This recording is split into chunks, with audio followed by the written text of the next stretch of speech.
Welcome to Recovery Unscripted, the Haymarket Center podcast, where we discuss meaningful conversations focused on the integration of substance use disorder, mental health, and primary care treatment.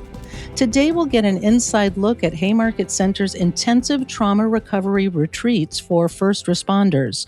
I'm Amanda Wild with Dr. Dan Lustig, President and CEO, Haymarket Center. Welcome back, Dr. Lustig. Thank you, Amanda. Really excited about today's topic.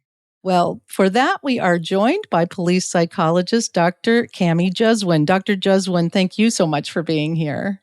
It's my pleasure. Dr. Lustig, this sounds like a very specific, unique program. Why did Haymarket Center want to provide this resource for first responders?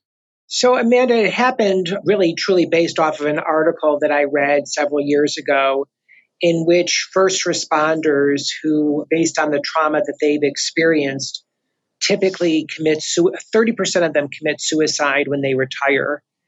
And I found that article to be quite disturbing, obviously. You know, I have a background, my family is in police work, and so I found that statistic to be startling and confusing. And so as I began to look into the trauma that's related to the work that first responders do, I really thought about if there is ever going to be a time to have healthy communities, we need also healthy first responders. And oftentimes the systems that they work in don't support good mental health. And so it took a couple of months for me to be at a function with Dr. Juzwin, who we got talking about really the work that she's done relative to this population. And I felt a need that it was a pure happenstance moment that we could really, truly make a difference for individuals in not just the state of Illinois, but in Chicago. And it was really an exciting opportunity for us to do something really, really positive. So this is a total collaboration. Dr. Juzwin, you've been in on this at the ground level. What happens at a retreat? What happens at the retreat is 4 days. It actually started at 3.5 days, and we've managed to keep pushing it back because we discover we just need more time together as a group. But what happens is it's 4 days of very immersive and intense focus on the personal impact of working as a responder or essential medical personnel, and the cost or the impact of that job within that culture on them in every aspect of their life. And that this is not just a job. It is actually a call to service. It's a deep commitment. And across their lives, it changes their physiology, it changes their outlook, it changes their thinking, it changes their belief system. And because they're immersed in violence and trauma, they very seldomly get the person who comes in in the ambulance because they ate too many cookies, or calling 911 to have, send a squad because I made too many cookies. When they're on, it is very, very intense. So their exposure to trauma it can be almost daily, all the way through the very mundane. And it's an on, off kind of physiological change for them over the history. And they're different. They see the world different. They understand the world differently. And what we do for 4 days is using a small group, very immersive process, we educate and identify the impacts of the job that each person has felt that they've had, understanding trauma, grief, and loss, and also understanding the physiological impact so we can start working to help manage the impact of critical and traumatic stress on our bodies. So using peer support-based principles and critical incident stress manage-based principles, we move through larger group discussions, small group discussions, stress management activities, as well as talking about what are the interventions, and if you were going to use therapy, what is available, following the model of Roger Solomon, we do EMD, eye movement desensitization, which is different than the longer term reprocessing intervention. But it's a very small community that they build the community. So if you've come to one of these events, it will never be the same because of the different community members in it and because we tailor what the group needs based on what they tell us they need and they want. And so I think that that's how we're a little bit different than other events. Yes, we have a curriculum that covers particular topics, but the way that we go about doing that is based on what our individuals have identified during the screening process. And Dr. Juzwin, what have you seen first responders learn from the retreat experience? One of the things that I've learned is they maintain a community. At the end of every one, people who want to will join the alumni Facebook page, or they will develop a phone text tree.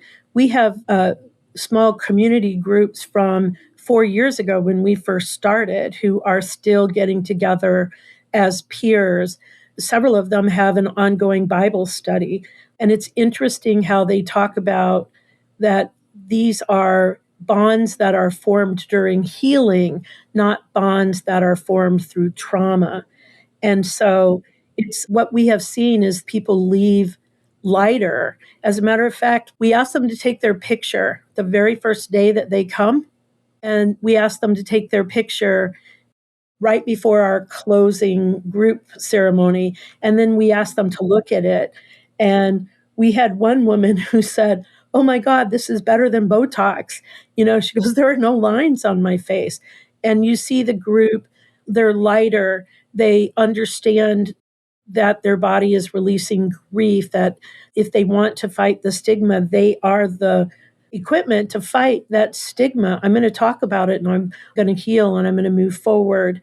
But the close knit friendships and support systems that come out of this, as well as a shift to including their own living at home and going to work and then passing the torch to the next shift, is really a mechanism to save their lives as they go through time.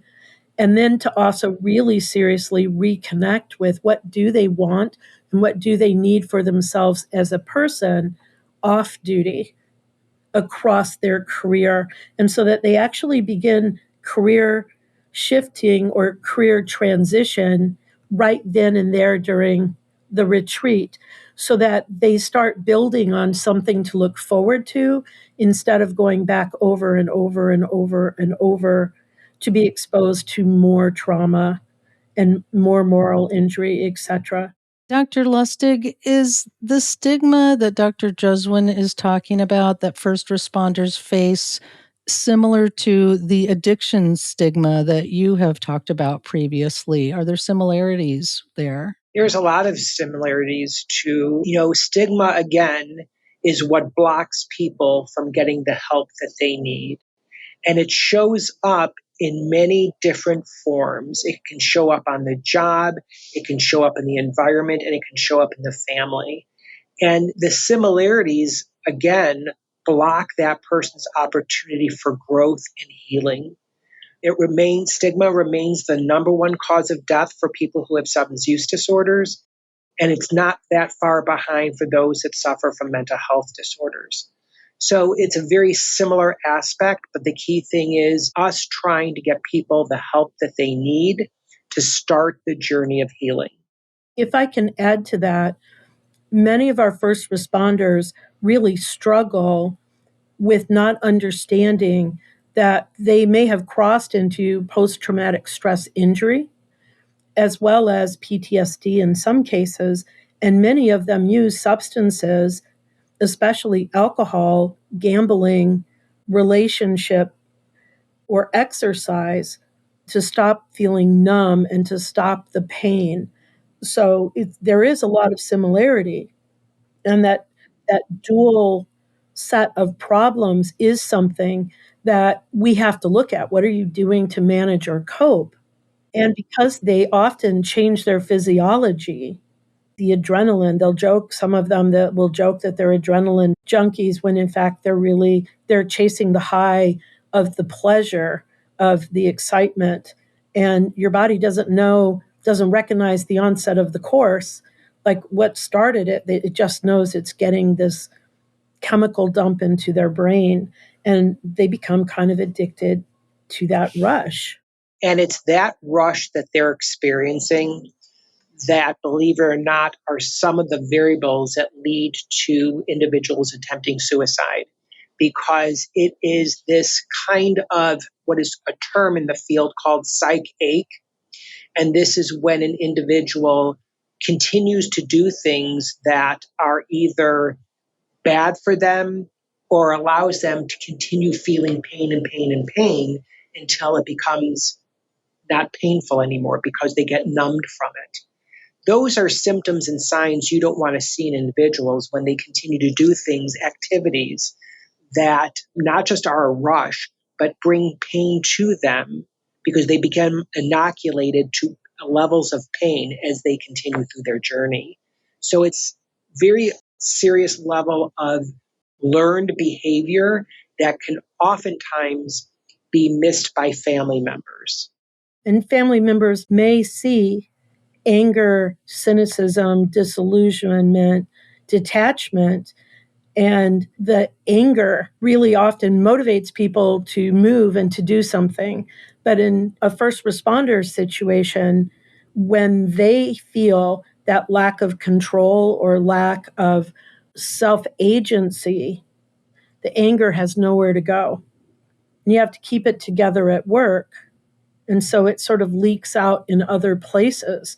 And we see that at times when officers commit suicide or physicians commit suicide at their places of work. That is such a huge cry that nobody's hearing how much pain we're in that's located here in this work environment. And you address that through therapeutic services incorporated into every retreat and really individualizing each retreat, as you mentioned earlier. It sounds like the program can be very much awakening, healing. It is life affirming and perhaps life changing, and will bring down that suicide rate. Dr. Juzwin, how do officers and other first responders apply for the program? And is there anything else they should know before doing so? Yes, actually, it's very easy to apply. They can apply on the Haymarket Center Responders Retreat page. I post it on my LinkedIn on behalf of Haymarket, and I post it on a Facebook page that is resources for responders. But I have flyers out there, and every single one of our team has access to the flyers, and they're constantly out there educating in the community and passing out the flyers. We have a lot of advocates, so that's really a wonderful thing. But they call or they email me, and I return a call, and there's a brief screen. The only real rule outs for not being able to attend the retreat is if you have unmanaged substance use and you're not receiving treatment or connected with a support group. If you have had a serious head injury within the last year and that you haven't been cleared by your physician to participate in, because sometimes we've seen people with profound brain injuries and they're just not able to absorb and they get overwhelmed by the emotion. And then the last is, have you made a suicide attempt within the last 6 months? And then we talk about their level of thinking, of suicidal or hopeless thinking, and really equate it to it sounds like you're suffering. And is it that you want to stop suffering, or is it that you want to stop living? And in some cases, we've talked and I've referred people to different resources. And for several people, we've been a landing place when they come out of treatment and they're working with a therapist and they come to the retreat to build upon their established sobriety, their maybe tentative hope and the like, and to come for support and community. We talk about why now, why come now? And also, what do you notice about the impact of your career on you physically, mentally, emotionally, spiritually, and in your life? And so often people talk about the impact of their job has caused such problems in their personal life that they need to get back on a steady ground. So they need to know that they come and they stay. They can't come and go. And so it's not a traditional seminar. You're not going to sit and stare at an instructor and maybe have some light dialogue. We do have 7 modules that reflect the Illinois Standards and Training Board mental health points that officers need every 3 years. So we do cover those points, and some departments give officers that credit in their training for coming to the retreat. But it's designed to be a brief conversation, but it can be a fairly long one, because when they arrive at the retreat, because of the heightened anxiety of it, I want them to have a feeling like they know someone there. They've had a conversation with me, so I'm always there to greet them and to shake their hand and to introduce them to our really remarkable peer supporter staff. But it's super easy. Call, get the information, email, get the information.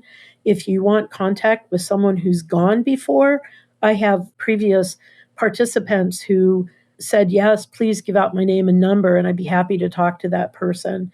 And then the wonderful thing is that we have a lot of alumni who will come back for a day to come and sit in group or come to support or have a meal with the different people and talk about their experience and what they're doing to maintain their health. So it's very easy to get in. You do make it very easy to approach these retreats, and they are so well thought out, and you are seeing effectiveness with these retreats. I'd like to ask you both, starting with you, Dr. Lustig, on how you're hoping to continue to grow the intensive trauma recovery program. We're trying to grow it in several ways. We are looking at alternative locations to encourage more people to attend. We've had a lot of support from Senator Kammie Duckworth and Senator Durbin, both who have helped to lend money to this project. So we're continuing to find ways relative to funding, because when we started this initiative, we started this off of with nothing. And so now it has grown into something that's really both powerful and healing for the people that come. Dr. Juzwin and her team work very hard at removing all barriers to why somebody would not want to come. And that's why our funding of this program is so critical. So right now we're looking at different stages. Right now we're hoping to open up in the western suburbs to a location that could be just as exciting as the locations we've been at. So that's what we tend to do. We tend to expand. We want to get encouragement from other police departments to send officers to this, what I consider vital training for their mental health. We've got to get police departments to really break down the silos and not be afraid of talking and discussing about mental health. Good mental health comes by way of discussions. And so Dr. Juzwin has gone out of her way to meet with different police departments to really kind of break down those silos, those walls that really prevent people from getting the help that they need. So we've got a lot of work in front of us. I think it's really important to acknowledge that although we hope this is therapeutic and healing for people, that this is not a substitution for therapy. It is not therapy. We don't meet any of the standards of therapy. It is peer support and critical incident stress management, plus education at a very personal and very immersive level. And it is not a train the trainer class. It is not a CIT class, and it's not therapy. My fear is always that related to mental health, we check a box. There's the wellness consultations in Illinois are optional. And those are also not therapy. Those are straight education and resource development. But departments train their personnel on the best skills that they can have, whether you're a firefighter, whether you're a police officer, telecom, etc. we train people. And sometimes we do, we say, here are the components of psychological first aid, blah, blah, blah, and they move through. But what they don't do very often is apply it through the personally centered. I right now need support, or I'm seeing you look so fatigued. When is the last time you slept? Or being comfortable having those kind of conversations. They don't have any issue saying things like, when they do their shooting qualifications, like, you didn't meet the lowest standard, you're going to have to go through training and education for that. Why aren't we taking that same sort of thing, that same sort of approach rather, in dealing with our mental health? Because the more we invest in keeping officers, nurses, doctors, firefighters, telecom, etc., healthy during their career, the more productive and the better it benefits the agency. Morale is better, your officer health is better. I work as an embedded psychologist in one of the suburban departments, and they said that they had noticed a significant difference in their health claims and sick days after the first year I was there. And not all, I shouldn't diminish it, but what I do is I sit and I talk. I'm in the squad car, I'm talking to them, I'm asking about their families, I'm helping them resolve conflicts, problem solve, pointing out and acknowledging some of the mental health issues or mental health. You might want to give that some thought. It's really normal that people feel like that after that sort of thing. So it benefits everybody. And from the program planning perspective, how do you see that evolving into the future? Dr. Lustig spoke about potentially expanding out here into the western suburbs. And with that, we have a couple of models that we're exploring how we could do that. That would involve everything from a drop-in center to a counseling center to extended retreats, yoga, somatic work. I'm really advocating for the swimming pool, so stay tuned to see if that happens.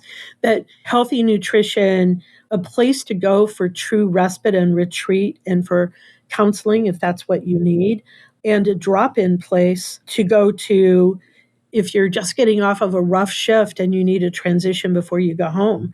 But as that's our big plan, as we look forward to 27 and 28, what I put in for is probably going to keep the grant writing team really busy. But we dream big, because the worst that could happen is that we have to pull scale back, right?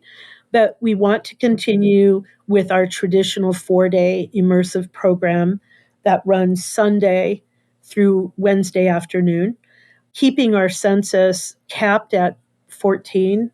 Sometimes we'll move it to 16 if we have a peer returning at a different level, and to potentially have the opportunity to have 5-day programs where we can really build in more of the somatic exercises. And we're looking at professional education that would involve potentially financial planning, something that might include spouses. But the one I'm like the most excited about is having a cultural competency for mental health professionals who are at the postgraduate level, where there's a series of 4 or 5 classes that we're looking at, where they would take the classes to have exposure to each of the areas, law enforcement, well, first off, just the culture, law enforcement, disaster, terrorism, and then the medical, fire service. And whereas telecom is part of all of that because they're like the line that ties them all together. But to have cohorts of professionals that we ultimately have in the retreat and shadowing the retreat, and then looking at whether or not we have space for them in our roster of our team. I have to say, I get the pleasure of working with some of the best in the world out there. I mean, they're amazing people. And I could go through their bios, but I don't know how much time we have. But they're just amazing. And what's really exciting is before we had the grant, these people showed up for 4 or 5 days, coming from across the country, coming from the region, giving their time. So they're really remarkable people who are, some are still active, many are retired, but this is their giving back and giving to. So if anybody out there is listening, come to meet them. I mean, they're extraordinary people. So we're wanting to grow both serving in the field, but also to help give mental health an opportunity to learn about this trauma from a culturally competent perspective. Well, Dr. Juzwin, Dr. Lustig, thank you so much for your comprehensive focus on trauma recovery and support specifically for first responders, and for sharing your vision for the future of Haymarket Center's intensive trauma recovery retreats. Thank you so much, Amanda. For more information, visit hcenter.org. Make sure to subscribe to our podcast, share, and connect with us on social media at hcenter.org/recovery unscripted. Thanks for listening to Recovery Unscripted with Haymarket Center.